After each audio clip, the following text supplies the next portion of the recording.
कौन आपण मानक भी छणाछुणी जिन खायापी भल लगे जदि हो तो कमेंट निश्चय लिखु। तो सांग मैंने आज आम आसी पहुंची जाइए आम गाँ पाख गाँव में होता चकोरी हाट को आठी बहुत सुविधार माने शस्तार भी पनीपरिया मिले। तो से बापा मो सान भाई पलि आसी हाट को आउे सांग मैंने बापा और सान भाई मिसिक आलू पियाज किणुते। तो से मुझे पलि आसनी परिया मार्केट को कौन कौन परिया अच्छे देखापी।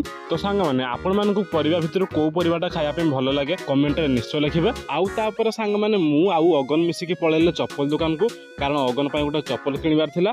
आउे ये दुकान जाकि देखला बेलू अगन गोड़ साइजर गोटे भी चप्पल नाला से अगन आ मिसिक पलैले आ गोटे दुकान को चप्पल किणापे आउ से दुकान अगन गोड़ साइजर चप्पल भी मिलगला। तापर सांग मैंने आम दुई जनकर काम सैला आम दुई जन मिसिक पलैले तेल भाजी दुकान को किसी खाइबापी। तापर अगन आ दुकान को जाकि 10-10 टंकार आलुचप आ बैगणी खाइले।